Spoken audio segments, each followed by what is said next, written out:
माँ ललिता जी, हम भाई साहब से सादत का नाम, सभी जो बड़ों बैठा से गए हम सादत का नाम, सभी से जय जिनेन्द्र। चालू करो। नहीं बोल देखो नहीं हम सावधान। ओकारं बिंदु संयुक्तं नित्यं ध्यायन्ति योगिनः कान्तं मोक्षाय नमो नमः।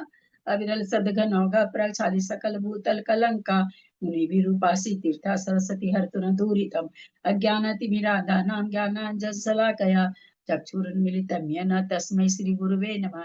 श्री परम गुरुवे नमः। परम्पराचार्य गुरुभ्यो नमः।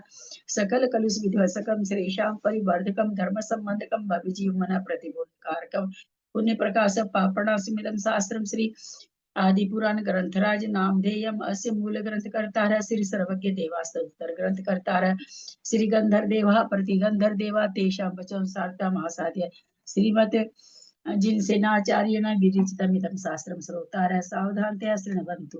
मंगलम भगवान वीरो मंगलम गौतमो गनि मंगलम कुंद कुंदादेव जैन धर्मोस्तु मंगलम सर्वमंगल मांगल्यम सर्वकल्याणकारकम प्रधानम सर्वधर्माणां जैनम जयतु शासनम जैनम जयतु शासनम जैनम जयतु शासनम सरस्वती नमस्तुभ्यं वरदे कामरूपिणी विद्यारंभं करिष्यामि सिद्धिर्भवतु मे सदा। द्वादशक जिनवानी माता की जय। परम मांगलिक ग्रंथ आदि पुराण ग्रंथराज की जय। जिनसेन आचार्य की जय। अढ़ाई दिक में विराजमान सभी आचार्य उपाध्याय सर्व साधु के चरणों में नमोस्तु नमोस्तु नमोस्तु। सभी आरिका माता जी के चरणों में वंदामि वंदामि वंदामि। सभी छुल्लक छुल्लिका हेलक के चरणों में इच्छामि इच्छामि इच्छामि। सभी प्रतिमाधारी के चरणों में ग्रुप में विराजमान प्रतिमाधारी के चरणों में वंदना वंदना वंदना। ग्रुप में विराजमान जनों का सादर चरण से सादर जय जिनेन्द्र। श्रीमते सकल ज्ञान साम्राज्य पदमीसे धर्म चक्र वृते भद्रे नमः संसार भीमुसे। लो आदिनाथ भगवान की जय। चलिए 18वां पर्व शुरू करिए। आंटी जय जैन पढ़ो आटा आटा बोलो। 18 के 9 हो चुके थे। हाँ अब तो मेरा नंबर आ गया ना। नहीं वो मेरा बाकी था, फिर क्लास चालू हो गया था ना उस टाइम पर।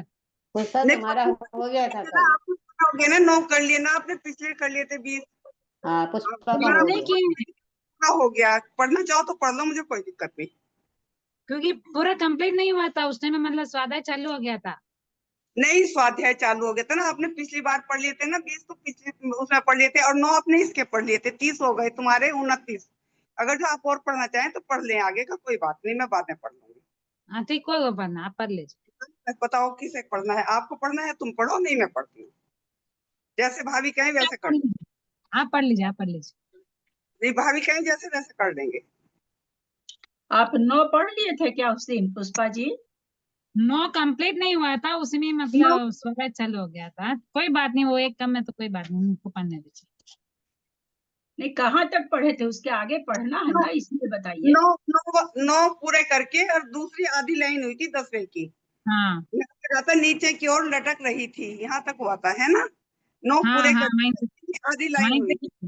वहीं तक ही पढ़े थे। हाँ, छूटना नहीं चाहिए, और कोई बात नहीं है। चलिए शुरू करिए बीना जी। भाभी को प्रणाम। पेज नंबर 298 और सूत्र नंबर 10वां। उनकी दोनों 18वें पर्व का 10वां सूत्र है। उनकी दोनों बड़ी बड़ी भुजाएं नीचे की ओर लटक रही थी, और उनका शरीर अत्यंत दैदीप्यमान तथा ऊंचा था। इसलिए वे ऐसे जान पड़ते थे मानो अग्रभाग में स्थित 2 ऊंची शाखाओं से सुशोभित एक कल्पवृक्ष ही हों। तपश्चरण के महामध्य से उत्पन्न हुए अलक्षित, किसी को नहीं दिखने वाले छत्र ने यद्यपि उन पर छाया कर रखी थी, तो भी उनकी अभिलाषा न होने से वे उससे निर्लिप्त ही थे, अपरिग्रह ही थे। मंद वायु से जो समीप परवर्ती वृक्षों की शाखाओं के अग्रभाग हिल रहे थे, उनमें दीदी आप कौन सा पढ़ रहे हैं? 398। एक मिनट। कौन सा पढ़ रहे हैं? 398। 398 और जो है सूत्र नंबर 11 पढ़ के 12वां चल रहा है। अच्छा ठीक है दीदी। आज खेल रहे थे, उनमें हाँ। वे ऐसे जान पड़ते थे मानो बिना यंत्र के डुलाए हुए चमरों में उनका क्लेश भी दूर हो रहा हो। दीक्षा के अंतर ही उन्होंने मनःपर्य ज्ञान प्राप्त हो गया था। इसलिए मुनि श्रुत अवधि और मनःपर्यय इन 4 ज्ञान को धारण करने वाले श्रीमान भगवान ऐसे जान पड़ते थे मानो जिसके भीतर दीपक जल रहे हैं, ऐसा कोई महल ही हो।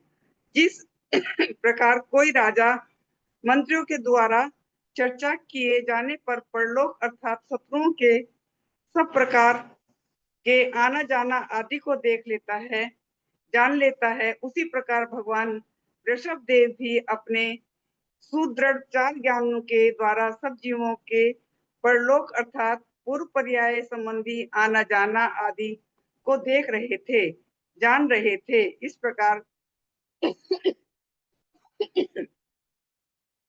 प्रकार भगवान ऋषभ देव जब परम निष्प्रह होकर विराजमान थे, वे कच्छ महाकच्छ आदि राजाओं के धैर्य में बड़ा भारी क्षोभ उत्पन्न होने लगा, उनका धैर्य टूटने लगा। दीक्षा धारण किए हुए 2-3 माह भी नहीं हुए थे कि इतने में ही अपने को मुनि मानने वाले उन राजाओं ने परिग्रह रूपी वायु के से भगन होकर शीघ्र ही धैर्य छोड़ दिया था। गुरुदेव भगवान वृषभ देव के अत्यंत कठिन मार्ग पर चलने में असमर्थ हुए थे। कल्पित मुनि अपना अपना अभिमान छोड़कर परस्पर में जोर जोर से इस आंटी प्रकार भगन लगे। माने क्या हुआ? भगन क्या? उन राजाओं ने परिषय रूपी वायु से भगन होकर, भगन माने परसे कहाँ पर है? परसे 16वां 16 का 17वां भाभी, 16 पूरा 17वां। हाँ, भग्न होकर मतलब आज जैसे मान लीजिए आप चूड़ी पहन रहे हैं, हाँ, और हाथ बड़ा भारी है, छोटी चूड़ी पहन रहे हैं, कांच की चूड़ी है, तो क्या हो जाती है? भग्न हो जाती, टूट जाती है। तो वही यहाँ पर कह रहे हैं कि वो परीक्षा से परिसर जो था, परिसर उनके कहाँ पर है? गुरुदेव भगन होकर शीघ्र ही धैर्य कहाँ? छोड़ दिया। हाँ, भग्न होकर के मतलब परिसर रूपी वायु से भग्न होकर, मतलब उनका जो नियम व्रत था, है ना, एक आसन वो ये होना, तो वो भूख को सहन नहीं कर पाए परिसर रूपी वायु से, और उनका टूट गया, व्रत टूट गया। भग्न माने टूट जाना, खत्म हो जाना, बाधा आ जाना। ठीक है। अच्छा, अपने को मुनि मानने वाले उन राजाओं ने परिचय रूपी वायु भगन होकर शीघ्र ही धैर्य छोड़ दिया था। गुरुदेव भगवान वृषभ देव के अत्यंत कठिन मार्ग पर चलने में असमर्थ हुए वे कल्पित मुनि अपना अपना अभिमान छोड़कर परस्पर में जोर जोर से इस प्रकार कहने लगे कि आहा, आश्चर्य है, भगवान का कितना धैर्य है, कितनी स्थिरता है, और इनकी जंघाओं में कितना बल है।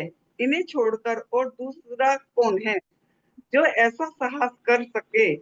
अब यह भगवान इस तरह अलस्य रहित होकर क्षुधा आदि से उत्पन्न हुई बाधाओं को सहते हुए निश्चल पर्वत की तरह और कितने समय तक खड़े रहेंगे। हम समझते थे कि भगवान 1 दिन 2 दिन अथवा ज्यादा से ज्यादा 3-4 दिन तक खड़े रहेंगे, परंतु यह भगवान तो महीनों पर्यंत खड़े रहकर हम लोगों को कुलिशित दुखी कर रहे हैं, अथवा यदि स्वयं भोजन पान कर और हम लोगों को भी भोजन पान आदि से संतुष्ट कर फिर खड़े रहते तो अच्छी तरह खड़े रहते, कोई हानि नहीं थी। परंतु यह तो बिल्कुल ही उपवास धारण कर भूख प्यास आदि का कुछ भी प्रतिकार नहीं करते और इस प्रकार खड़े रहकर हम लोगों का नाश कर रहे हैं, अथवा न जाने किस कार्य के उद्देश्य से भगवान इस प्रकार खड़े हुए हैं। राजाओं के जो संधि विग्रह आदि 6 गुण होते हैं, उसमें इस प्रकार खड़े रहना ऐसा कोई भी गुण नहीं पड़ा है। अनेक उपद्रव से भरे हुए इस वन में अपनी रक्षा के बिना ही जो भगवान खड़े हुए हैं, उससे ऐसा मालूम होता है कि यह नीति के जानकार नहीं है, क्योंकि अपनी रक्षा प्रयत्न पूर्वक करनी चाहिए।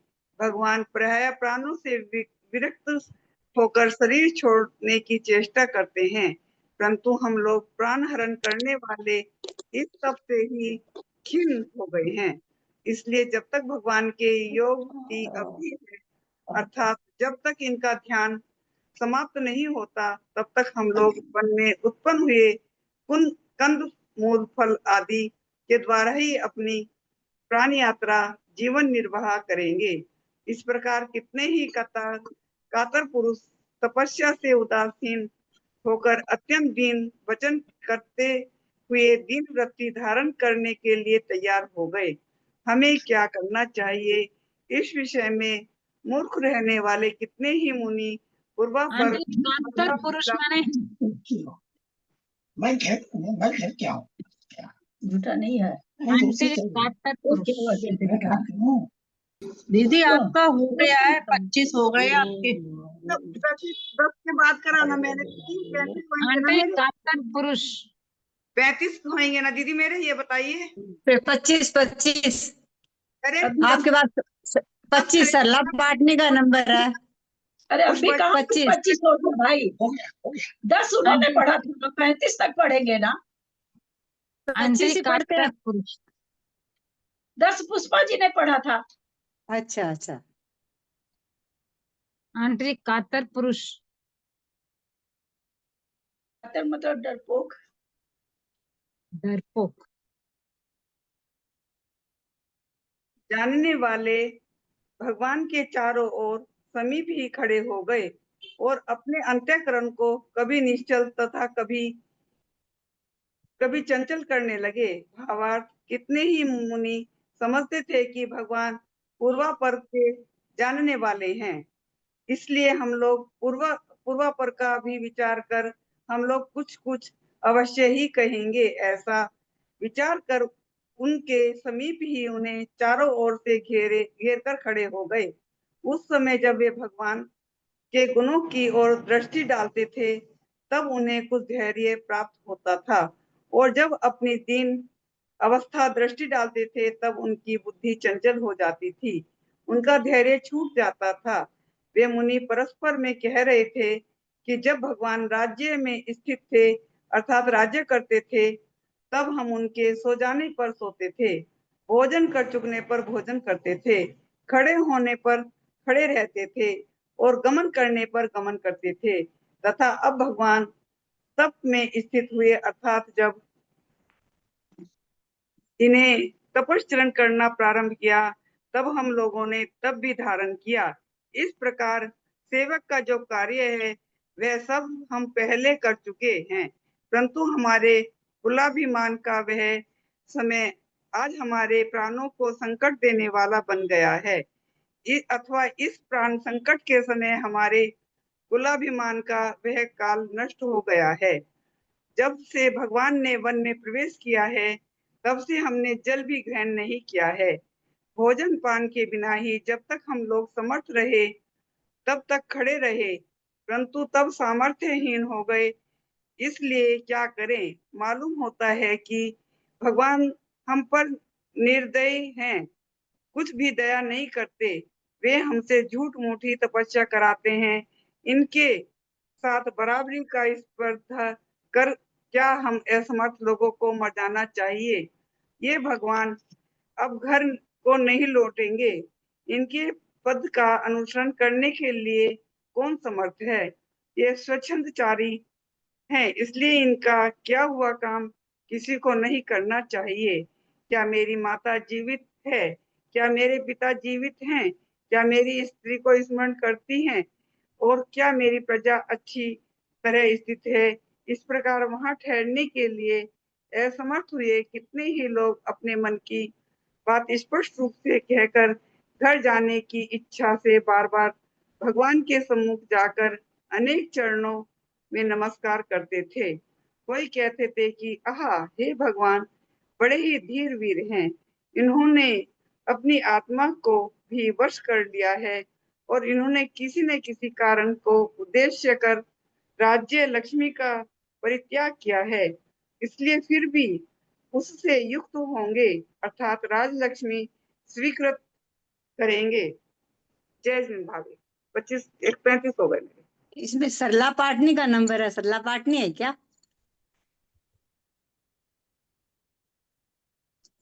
सरला पाटनी का नंबर है तो फिर हेमा भाभी का नंबर है, हेमा। हाँ जय जिनेन्द्र, मैं पढ़ रही हूँ। स्थिर बुद्धि को धारण करने वाले और बोलने वालों में श्रेष्ठ भगवान ऋषभ देव जब आज या कल अपना योग समाप्त कर अपनी राज लक्ष्मी से पुनः युक्त होंगे, तब भगवान के इस कार्य में जिन्होंने अपना उत्साह भंग कर दिया है अथवा छल किया है, ऐसे हम लोगों को अपमानित कर अवश्य ही निकाल देंगे और संपत्ति रहित कर देंगे, अर्थात हम लोगों की संपत्तियां हरण कर लेंगे। अथवा यदि हम लोग भगवान को छोड़कर जाते हैं तो भरत महाराज हम लोगों को कष्ट देंगे। इसलिए जब तक भगवान का योग समाप्त होता है तब तक हम लोग यही सब कुछ सहन करें। ये भगवान अवश्य आज या कल में सिद्ध योग हो जाएंगे, अर्थात इनका योग सिद्ध हो जाएगा और योग के सिद्ध हो चुकने पर अनेक क्लेश सहन करने वाले हम लोगों को अवश्य अंगीकृत करेंगे, किसी न किसी तरह हमारी रक्षा करेंगे।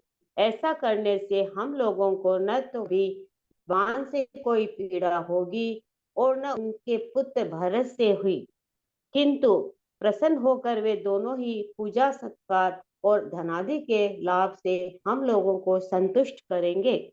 इस प्रकार कितने ही मुनि अंतरंग में क्षोभ रहते हुए भी धीरता के कारण दुखी नहीं हुए थे और कितने ही पुरुष आत्मा को धैर्य देते हुए भी उसे उचित स्थिति में रखने के लिए समर्थ नहीं हो सके थे। अभिमान ही है धन जिनका, ऐसा कितने ही पुरुष फिर भी वहां रहने के लिए तैयार हुए थे और निर्बल होने के कारण परवश जमीन पढ़कर भी भगवान के चरण का स्मरण कर रहे थे। इस प्रकार राजा अनेक प्रकार के ऊंचे नीचे भाषण और संकल्प विकल्प कर तपश्चरण संबंधी क्लेश से विरक्त हो गए और जीविका में बुद्धि लगाने लगे, अर्थात उपाय सोचने लगे। कितने ही लोग अशक्त होकर भगवान के मुख के सन्मुख देखने लगे और कितने ही लोगों ने लज्जा के कारण अपना मुख पीछे की ओर फेर लिया। इस प्रकार धीरे धीरे संकलित गति को प्राप्त हुए, अर्थात क्रम क्रम से जाने के लिए तत्पर हुए। कितने ही लोग योगी राज भगवान ऋषभ देव से पूछकर और कितने ही बिना पूछे ही उनकी प्रदक्षिणा देकर और उन्हें नमस्कार कर प्राण यात्रा आजीविका के उपाय सोचने लगे। हे देव, आप ही हमें शरण रूप है, आप ही हमें शरण रूप है। इस संसार में हम लोगों की कोई गति नहीं है। ऐसा कहकर भागते हुए कितने ही पुरुष अपने प्राणों की रक्षा में बुद्धि लगा रहे थे, प्राण रक्षा के उपाय विचार रहे थे, जिनके प्रत्येक अंग थर थर कांप रहे हैं। ऐसे कितने ही लज्जावान पुरुष भगवान के परांगमुख होकर व्रतों से परांगमुख हो गए थे, अर्थात लज्जा के कारण भगवान के पास दूसरी जगह जाकर उन्होंने व्रत छोड़ दिए थे।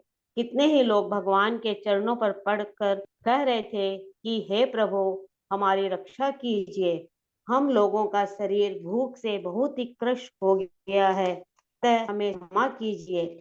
इस प्रकार कहते हुए वहां से अंतर्हित हो गए थे, अन्य चले गए थे।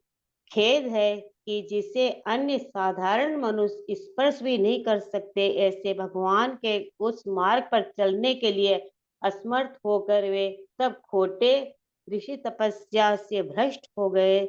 सो ठीक ही है, क्योंकि बड़े हाथी के बोझ को क्या उसके बच्चे भी धारण कर सकते हैं, अथवा बड़े वेलों द्वारा खींचे जाने जाओगे योग्य तो भैया बोझ को क्या छोटे वो बजेगा तो हम रात को छोटे नहीं सुन बछड़े सकेंगे। भी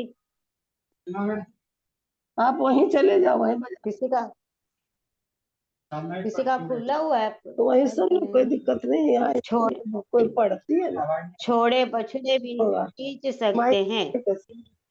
तरतर परिसों से पीड़ित हुए वे लोग फल लाने की इच्छा से वन खंडों में एक फैलने लगे शास्त्र और भी प्यास चालू से करो। पीड़ित होकर हाँ, उसको तालाबों पर जाने लगे।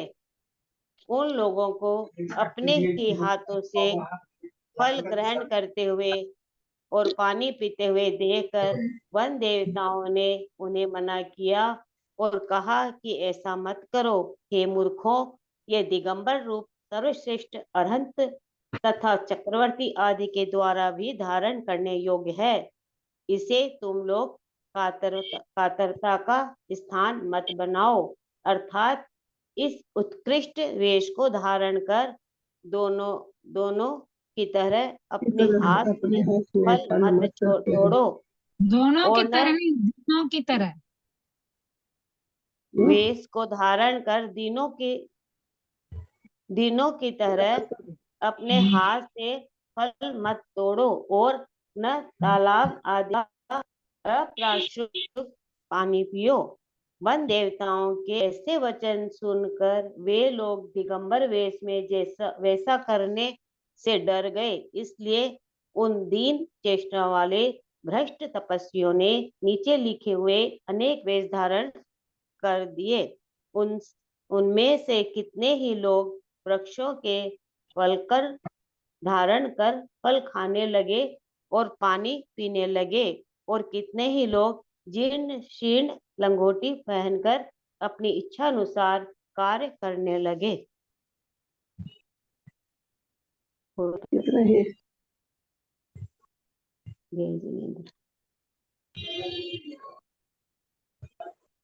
अभी 5 बाकी है आपके, 35 से चालू किया था ना। हाँ, कितने ही लोग शरीर को भस्म से लपेट कर जटाधारी हो गए, कितने ही एक दंड को धारण करने वाले और कितने ही 3 दंड को धारण करने वाले साधु बन गए थे। इस प्रकार प्राणों से पीड़ित हुए वे लोग उस समय ऊपर लिखे हुए अनुसार अनेक वेश धारण कर वन में होने वाले वृक्षों की छाल रूप वस्त्र, स्वच्छ जल और कंदमूल आदि के द्वारा बहुत समय तक अपनी वृत्ति जीवन निर्वाह करते रहे।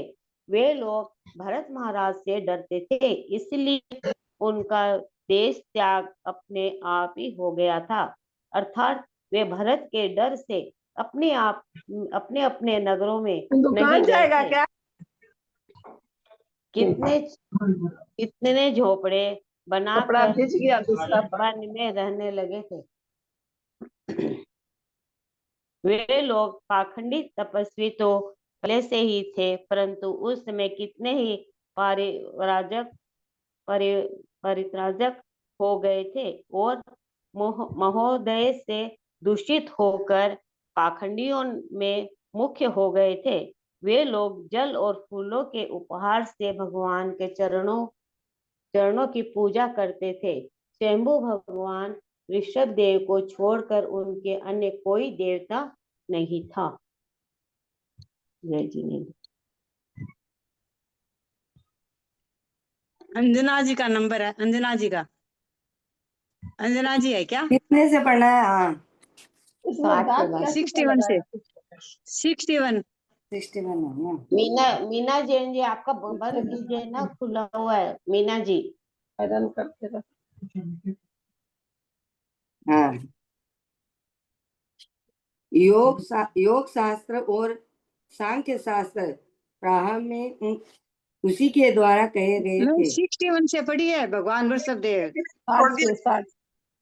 एक लाइन छोड़ दी। भगवान ऋषभ देव का ठीक है, ठीक है। भगवान ऋषभ देव नाती मरीचि कुमार भी परिवाद्र हो गया था और उसने मिथ्या शास्त्रों के उपदेश से मिथ्यात्व की वृद्धि की थी। योग शास्त्र और सांख्य शास्त्र प्रारंभ में उसी के द्वारा कहे गए थे, जिनसे मोहित हुआ है आंटी जीव। योग शास्त्र और सांख्या शास्त्र माने क्या होता है?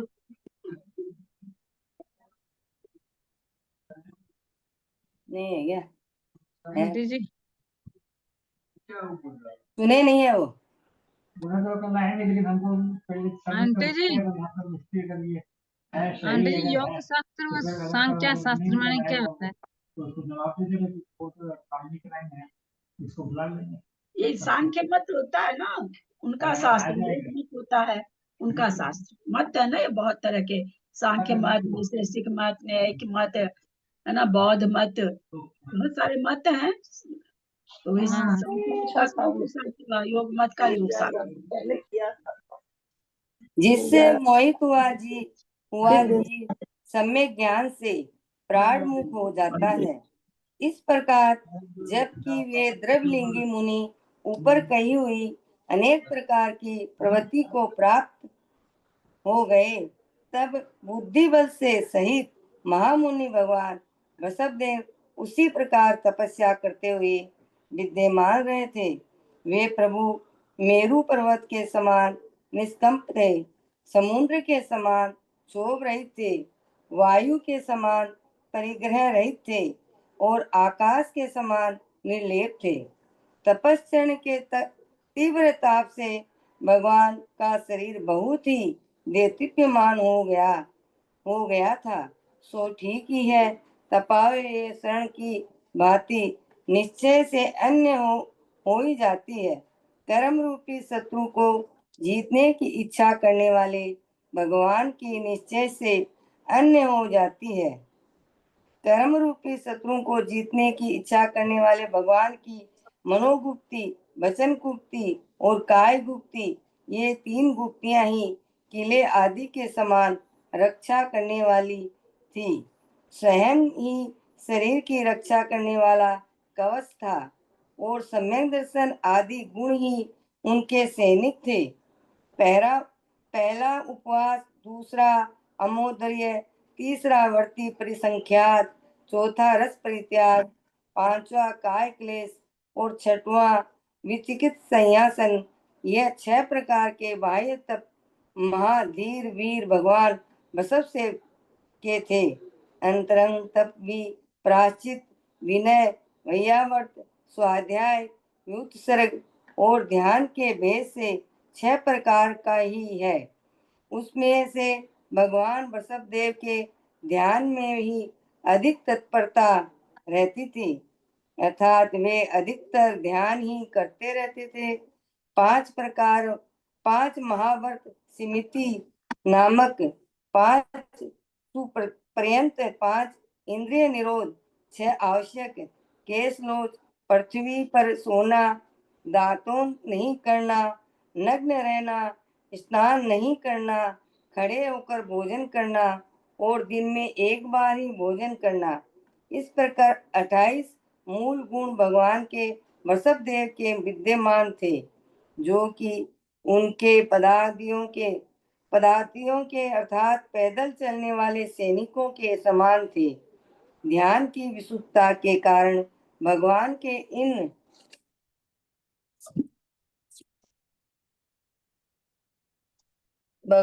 इन गुणों में बहुत ही विशुद्धता रहती थी। यद्यपि भगवान ने 6 महीना का महोपवास तप किया था, तथापि उनके शरीर का उपचय पहले की तरह ही देदीप्यमान बना रहा था। इससे कहना पड़ता है कि उनकी धीरता बड़ी ही आश्चर्यजनक थी। यद्यपि भगवान बिल्कुल ही आहार नहीं लेते थे, तथापि उनके शरीर में रंच मात्र भी परिश्रम नहीं होता था। बिल्कुल ही आहार नहीं लेते थे, नहीं। वास्तव में भगवान वसुदेव की शरीर की रचना अथवा उनके निर्माण नामकरण का ही वह कोई दिव्य अतिशय था। उस समय भगवान के केश संस्कार रहित होने के कारण जटाओं के समान हो गए थे और वे ऐसे मालूम होते थे कि मानो तपस्या का क्लेश सहन करने के लिए ही सहन करने के लिए ही वैसे ही कठोर हो गए हो। वे जटाएं वायु से उड़कर महामुनि भगवान के वृषभदेव के मस्तक पर दूर तक फैल गई थी। सो ऐसे ही जान पड़ती थी कि मानो ध्यान रूपी अग्नि से तपाए हुए जीव रूपी स्वर्ण से निकली हुई कालिमा ही हो। भगवान के तपश्चरण के अतिशय से उस विस्तृत वन में रात दिन ऐसे उत्तम कांति रहती थी, जैसे कि प्रातःकाल के सूर्य के तेज से होती है। उस वन में पुष्प और फल के भार से नम्र हुई वृक्षों की शाखाएं ऐसी सुशोभित हो रही थी कि मानो भक्ति से भगवान के चरणों को नमस्कार ही कर रही हो। उन वन में लताओं पर बैठे हुए ब्राह्मण संगीत के समान मधुर शब्द कर रहे थे, जिससे वह वन लताएं ऐसी मालूम होती थी कि मानो भक्ति पूर्वक वीणा बजाकर जगत गुरु भगवान वसुदेव का यशोगान कर रही हो। भगवान समीपवर्ती वृक्षों से जो अपने आप ही फूल गिर रहे थे, उसमें उनसे वे वृक्ष ऐसे जान पड़ते थे मानो भक्तिपूर्व भगवान के चरणों में फूलों का उपहार ही विस्तृत कर रहे हो, अर्थात फूलों की भेंट ही चढ़ा रहे हो। भगवान के चरणों के समीप ही अपनी इच्छा अनुसार कुछ निंद्रा लेते हुए जो हरिणों के बच्चे बैठे हुए थे, वे उनको आश्रम की शांतता बतला रहे थे। सिंह हरिण आदि जंतुओं के साथ वैर भाव छोड़कर हाथियों के झुंड के साथ मिलकर रहने लगे थे। सो यह सब भगवान के ध्यान से उत्पन्न हुई महिमा ही थी। आहा, कैसा आश्चर्य था कि जिनके बालों को अग्रभाग कांटों में उलझ गए थे और जो उन्हें बार बार सुलझाने के प्रयत्न करती थी, ऐसी चमड़ी गायों को बांध बड़ी दया के साथ अपनी नखों से छुड़ा रहे थे, अर्थात उनके बाल सुलझाकर उन्हें जहां तहां जाने के लिए स्वतंत्र कर रहे थे। हरिणों के बच्चे दूध देती हुई वाग्नियों के पास जाकर और उन्हें अपनी माता समझ इच्छानुसार दूध पीकर सुखी होते थे। आहा, भगवान तपश्चरण की शक्ति बड़ी ही आश्चर्य कारण थी कि वन में हाथी भी फूले हुए कमल लाकर उनके चरणों में चढ़ाते थे। जिस समय वे हाथी फूले हो गया हुए आपका हो गया 85 सुनीता जैन नाथ द्वारा है क्या? हाँ, पढ़ती हूँ, एक सेकंड, है ना। 86 से ना 86 जिस समय वे हाथी फूले हुए कमलों द्वारा भगवान की उपासना करते थे, उस समय उनके सूंड के अग्रभाग में स्थित लाल कमल ऐसे सुशोभित होते थे मानो उनके पुष्कर अर्थात सूंड के अग्रभाग की शोभा को दूनी कर रहे हों। भगवान के शरीर से फैलती हुई शांति की किरणों ने कभी किसी के वश न होने वाले सिंह आदि पशुओं को भी हठात वश में कर लिया था। यद्यपि त्रिलोकीनाथ भगवान उपवास कर रहे थे, अर्थात कुछ भी आहार नहीं लेते थे, तथापि उन्हें भूख की बाधा नहीं होती थी।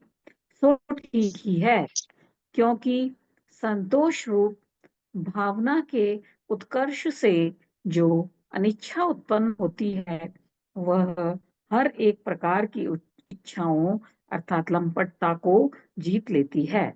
उस समय भगवान के ध्यान के प्रताप से इंद्रों के आसन भी कंपायमान हो गए थे। वास्तव में यह भी एक बड़ा आश्चर्य है कि महापुरुषों का धैर्य भी जगत के कंपन का कारण हो जाता है। इस तरह 6 महीने में समाप्त होने वाले प्रतिमा योग को प्राप्त हुए और धैर्य से शोभायमान रहने वाले भगवान का वह लंबा समय भी क्षण भर के समान व्यतीत हो गया। इसी के बीच में महाराज कच्छ के लड़के भगवान के समीप आए थे। वे दोनों लड़के बहुत ही सुकुमार थे, दोनों ही तरुण थे। नमी तथा विनमी उनका नाम था और दोनों ही भक्ति से निर्भर होकर भगवान के चरणों की सेवा करना चाहते थे। वे दोनों ही भोगोपभोग विषयक तृष्णा से सहित थे। इसलिए हे भगवान प्रसन्न होइए, इस प्रकार कहते हुए वे भगवान को नमस्कार कर उनके चरणों में लिपट गए और उनके ध्यान में विघ्न करने लगे। हे स्वामिन, आपने अपना यह साम्राज्य पुत्र तथा पौत्रों के लिए बांट दिया है। बांटते समय हम दोनों को भुला ही दिया, इसलिए अब हमें भी कुछ भोग सामग्री दीजिए। इस प्रकार वे भगवान से बार बार आग्रह कर रहे थे। उन्हें उचित अनुचित का कुछ भी ज्ञान नहीं था और वे दोनों उस समय जल, पुष्प तथा अर्घ से भगवान की उपासना कर रहे थे। तदनंतर धरणेन्द्र नाम को धारण करने वाले भवनवासियों के अंतर्गत नागकुमार देवों के इंद्र ने अपना आसन कंपायमान होने से नमी विनमी के इस समस्त वृत्तांत को जान लिया। अवधि ज्ञान के द्वारा इन समस्त समाचारों को जानकर वह धरणेन्द्र बड़े ही संभ्रम के साथ उठा और शीघ्र ही भगवान के समीप आया। वह उसी समय पूजा की सामग्री लिए हुए पृथ्वी को भेदन कर भगवान के समीप पहुंचा। वहां उसने दूर से ही मेरू पर्वत के समान ऊंचे मुनिराज ऋषभ देव को देखा। उस समय भगवान ध्यान में लवलीन थे और उनका दैदीप्यमान शरीर अतिशय बढ़ी हुई तप की दीप्ति से प्रकाशमान हो रहा था।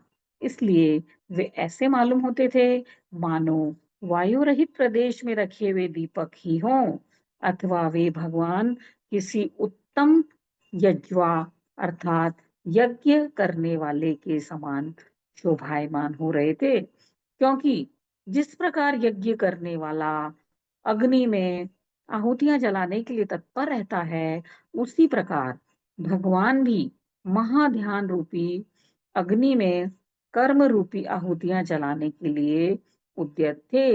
और जिस प्रकार यज्ञ करने वाला अपनी पत्नी से सहित होता है, उसी प्रकार भगवान भी कभी नहीं छोड़ने वाले दया रूपी पत्नी से सहित थे। अथवा वे मुनिराज एक कुंजर अर्थात हाथी के समान मालूम होते थे। क्योंकि जिस प्रकार हाथी महोदय अर्थात भाग्यशाली होता है, उसी प्रकार भगवान भी महोदय अर्थात बड़े भारी ऐश्वर्य से सहित थे। हाथी का शरीर जिस प्रकार ऊंचा होता है, उसी प्रकार भगवान का शरीर भी ऊंचा था। हाथी जिस प्रकार सुवंश अर्थात पीठ की उत्तम रीढ़ से सहित होता है, उसी प्रकार भगवान भी सुवंश अर्थात उत्तम कुल से सहित थे। और हाथी जिस प्रकार रस्सियों द्वारा खंभे में बांधा रहता है, उसी प्रकार भगवान भी उत्तम व्रत रूपी रस्सियों द्वारा तप रूपी बड़े भारी खंभे से बंधे हुए थे। वे भगवान सुमेरु पर्वत के समान उत्तम शरीर धारण कर रहे थे। क्योंकि जिस प्रकार सुमेरु पर्वत अकंपायमान रूप से खड़ा रहता है, उसी प्रकार उनका शरीर भी अकंपायमान रूप से अर्थात निश्चल खड़ा था। मेरु पर्वत जिस प्रकार ऊंचा होता है, उसी प्रकार उनका शरीर भी ऊंचा था। सिंह, व्याघ्र आदि बड़े बड़े क्रूर जीव जिस प्रकार सुमेरु पर्वत की उपासना करते हैं अर्थात वहां रहते हैं, उसी प्रकार बड़े बड़े क्रूर जीव शांत होकर भगवान के शरीर की भी उपासना करते थे अर्थात उनके समीप में रहते थे। अथवा सुमेरु पर्वत जिस प्रकार इंद्र आदि महासत्व अर्थात महाप्राणियों से उपासित होता है, उसी प्रकार भगवान का शरीर भी इंद्र आदि महासत्वों से उपासित था। अथवा सुमेरु पर्वत उसी प्रकार भगवान का शरीर भी महासत्व अर्थात बड़ी भारी दृढ़ता अर्थात धीर वीरता से उपासित था। और सुमेरु पर्वत जिस प्रकार क्षमा अर्थात पृथ्वी के भार को धारण करने में समर्थ होता है, उसी प्रकार भगवान का शरीर भी क्षमा अर्थात शांति के भार को धारण करने में समर्थ था। उस समय भगवान ने अपने अंतःकरण को ध्यान के भीतर निश्चल कर लिया था तथा उनकी चेष्टाएं अत्यंत गंभीर थी, इसलिए वे वायु के न चलने से निश्चल हुए समुद्र की गंभीरता को भी तिरस्कृत कर रहे थे।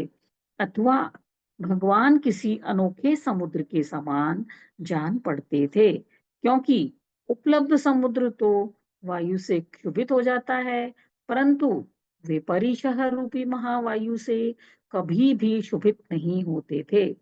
उपलब्ध समुद्र तो जलाशय अर्थात जल है, आशय में मतलब जिसके मध्य में जल है, जिसमें ऐसा होता है, परंतु भगवान जडाशय अर्थात जड़ अर्थात अविवेक युक्त है। आशय यानी अभिप्राय जिनका ऐसे नहीं थे।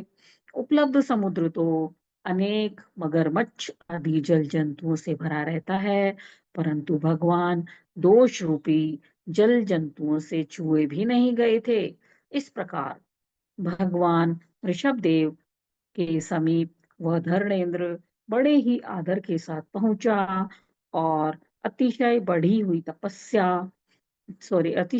तप रूपी लक्ष्मी से आलिंगित हुए भगवान के शरीर को देखता हुआ आश्चर्य करने लगा।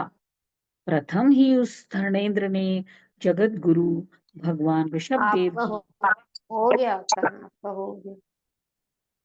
ठीक है, धन्यवाद। जय जिनेन्द्र सभी को। 110 तक तो होगा, 110 तक होगा, 10 तक तो होगा इनका, पहले कैसे हो गया? अच्छा अभी और आप लोग पढ़िए। बीच बीच में क्या बोलते हो समझ में ही नहीं आता है, पूरा हो गया नहीं हो गया। प्रथम ही उस धर्मेंद्र के जगत गुरु भगवान ऋषभदेव की प्रदक्षिणा दी, उन्हें प्रणाम किया, उनकी उनकी स्तुति की और फिर अपना वेश छिपाकर वह उन दोनों कुमारों से इस प्रकार सयुक्तिक वचन कहने लगा। हे तरुण पुरुषों, ये हथियार धारण किए हुए तुम दोनों मुझे विकृत आकार वाले दिखलाई दे रहे हो और इस उत्कृष्ट तपोवन को अत्यंत शांत देख रहा हूँ। कहाँ तो यह शांत तपोवन और कहाँ भयंकर आकार वाले तुम दोनों। प्रकाश और अंधकार के समान तुम्हारा समागम क्या अनुचित नहीं है? अहो, यह भोग बड़े ही निंदनीय हैं, जो कि अयोग्य स्थान में भी प्रार्थना कराते हैं, अर्थात जहाँ याचना नहीं करनी चाहिए वहां भी याचना कराते हैं। सो ठीक ही है, क्योंकि याचना करने वालों को योग्य अयोग्य का विचार ही कहाँ रहता है। यह भगवान तो भोगों से निष्प्रय हैं और तुम दोनों उनसे भोगों की इच्छा कर रहे हो। सो तुम्हारी यह शिलातल से कमल की इच्छा आज हम लोगों को आश्चर्य युक्त कर रही है। भावार्थ, जिस प्रकार पत्थर की शिला से कमलों की इच्छा करना व्यर्थ है, उसी प्रकार भोगों की इच्छा से रहित भगवान से भोगों की इच्छा करना व्यर्थ है। जय जिनेन्द्र सभी को धन्यवाद। अब इसमें ललिता सोगानी का नंबर है। सरोजी जी वो नहीं पढ़ी है। नहीं है क्या? तो फिर वो बढ़ती नहीं है, नहीं। वीणा पारस बिहार, वीणा पारस बिहार। जय जय सबको। जो मनुष्य स्वयं भोगों की इच्छा से युक्त होता है वह दूसरों को भी वैसा ही मानता है। अरे ऐसा कौन बुद्धिमान होगा जो अंत में संताप देने वाले इन भोगों की इच्छा करता हो। प्रारंभ मात्र से ही मनोहर दिखाई देने वाले भोगों के वश हुआ पुरुष चाहे जितना बड़ा होने पर भी याचना रूपी दोष से शीघ्र ही तृण के समान लघु हो जाता है। यदि तुम दोनों भोगों को चाहते हो तो भरत के समीप जाओ, क्योंकि इस समय महासाम्राज्य का भार धारण करने वाला है और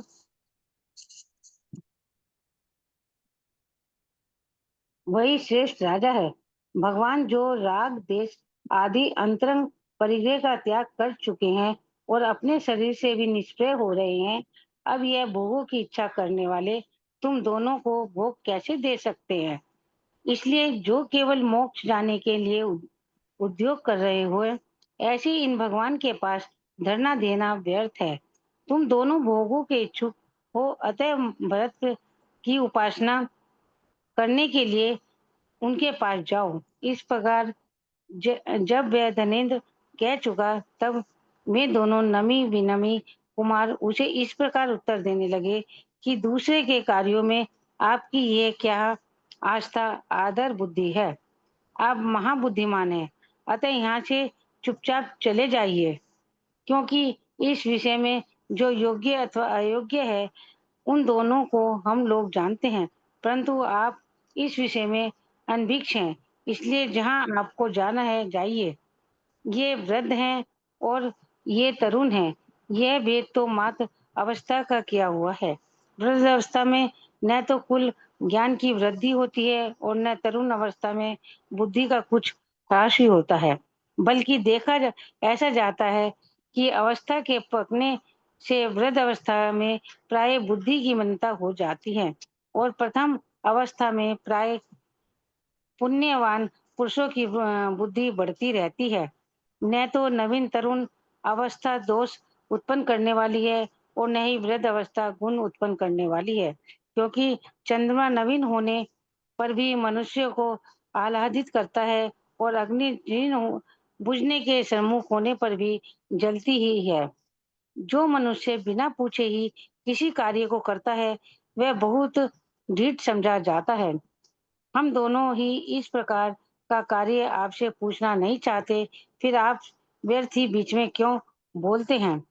आप जैसे निंदनीय आचरण वाले दुष्ट पुरुष बिना पूछे कार्यों का निर्देश कर तथा अत्यंत असत्य और अनिष्ट चापलूसी के वचन कहकर लोगों को ठगा करते हैं।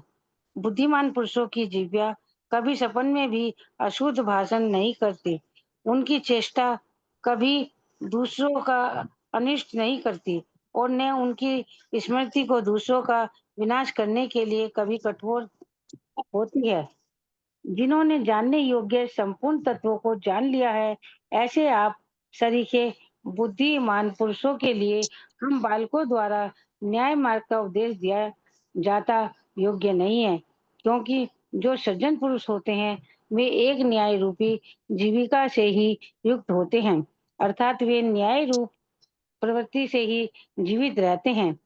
आयु के अनुकूल धारण किया हुआ आपका यह वेश बहुत ही शांत है, आपकी ये आकृति भी सौम्य है और आपके वचन भी प्रसाद गुण से सहित तथा तेजस्वी हैं और आपकी बुद्धिमता तो स्पष्ट कह रहे हैं, जो अन्य साधारण पुरुषों में नहीं पाया जाता और जो बाहर भी प्रकाशमान हो रहा है। ऐसा आपका यह भीतर छिपा हुआ अनिवर्चनीय तेज तथा अद्भुत शरीर आपकी महानुभवता को कह रहा है। भावार्थ, आपके प्रकाशमान लोकोत्तर तेज तथा असाधारण दीप्तिमान शरीर के देखने से मालूम होता है कि आप कोई महापुरुष हैं। इस प्रकार जिनको अनेक विशेषताएं प्रकट हो रही हैं, ऐसे आप कोई बद्ध परिणामी पुरुष हैं, परंतु फिर भी आप जो हमारे कार्य में मोह को प्राप्त हो रहे हैं कार्य में मोह को प्राप्त हो रहे हैं, सो उसका क्या कारण है, ये हम नहीं जानते। गुरु भगवान ऋषभ देव को प्रसन्न करना सब जगह प्रशंसा करने योग्य है और यही हम दोनों का इच्छित फल है। अर्थात हम लोग भगवान को ही प्रसन्न करना चाहते हैं, परंतु आप उसमें प्रतिबंध कर रहे हैं, विघ्न डाल रहे हैं। इसलिए जान पड़ता है कि आप दूसरों का कार्य करने में शीतल अर्थात उद्योत रहित हैं। आप दूसरों का भला नहीं होने देना चाहते। दूसरों की वृद्धि देखकर दुर्जन मनुष्य ही ईर्ष्या करते हैं। आप जैसे सज्जन और महापुरुषों को तो बल्कि दूसरों की वृद्धि से आनंद होना चाहिए। भगवान वन में निवास कर रहे हैं, इससे क्या उनका प्रभुत्व नष्ट हो गया? देखो, भगवान के चरण कमलों के मूल में आज भी यह चराचर विश्व विद्यमान है। आप जो हम लोगों को भरत के पास जाने की सलाह दे रहे हैं, सो भी ठीक है, ठीक नहीं है, क्योंकि ऐसा कोई बुद्धिमान होगा जो बड़े बड़े बहुत से फलों की इच्छा करता हुआ भी कल्प वृक्षों को छोड़कर अन्य सामान्य वृक्ष की सेवा करेगा, अथवा रत्नों की चाह करने वाला पुरुष महासमुद्र को छोड़कर जिसमें सैलाब की भी सूख गई है, ऐसे किसी अल्प सरोवर तलैया की सेवा करेगा, अथवा धान की इच्छा करने वाला पियाल का आश्रय करेगा। भरत और भगवान वृषभ देव में क्या बड़ा भारी अंतर नहीं है? क्या गोपद की समुद्र के साथ बराबरी की हो सकती है? क्या लोक के स्वच्छ जल से भरे हुए अन्य जलाशय नहीं है, जो चातक पक्षी हमेशा मेघ से ही जल की याचना करता है? यह क्या उसका कोई अनिर्वचनीय हट नहीं है? इसलिए अभिमानी मनुष्य जो अत्यंत उदार स्थान का आश्रय कर किसी बड़े भारी फल की वांछा करते हैं, सो उसे आप उनकी उन्नति का ही आचरण समझे। इस प्रकार वह धनेन्द्र नमी विनमी दोनों कुमारों के अधीनतर अर्थात अभिमान से भरे हुए वचन सुनकर मन में बहुत ही संतुष्ट हुआ। सो ठीक ही है, क्योंकि अभिमानी पुरुषों का धैर्य प्रशंसा करने योग्य होता है।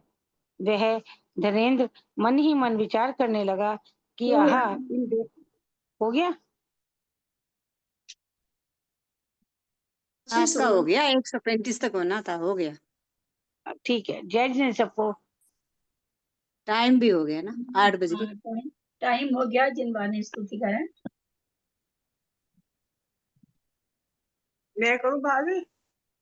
हाँ करिए ना, जिनको करना।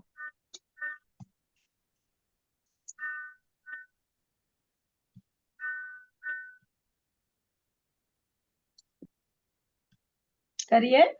कर रही हूँ। अच्छा ठीक। वाणी सरस्वती तू जिन देव की दुलारी, स्वाद नाम तेरा ऋषियों की प्राण प्यारी। सुर नर मुनीन्द्र सभी तेरी सी कीर्ति गावे, तुम भक्ति में मगन हो तो भी न पार पावे। इस गाढ़ मोह मद में हमको नहीं सुहाता, अपना स्वरूप भी तो नहीं मात्र याद आता। हे कर्म शत्रु जननी हमको सदा सताते, गति चार माहे हमको नित दुग्ध दे रुलाते। तेरी कृपा से माँ कुछ हम शांति लाभ कर लें, तुम दत्त ज्ञान बल से निज की पहचान कर लें। हे मातु तुम चरण में हम शीश को नवाते, नवावे दो ज्ञान दान मुझको, जब लो न मोक्ष पावे। वाणी सरस्वती तू जिन देव की दुलारी, स्वाद नाम तेरा ऋषियों की प्राण प्यारी। बोल जिनवानी माता की जय। भगवान के ज्ञान पे सुजे लोकालोक, सोवाणी मस्तक चढ़ो मस्तक से ढूंढ सदा रे तुम हे जिनवाणी पाती तुझ पे ले जो तेरा बोल जिनवानी माता की जय। की जय। 9 बार नमोकार।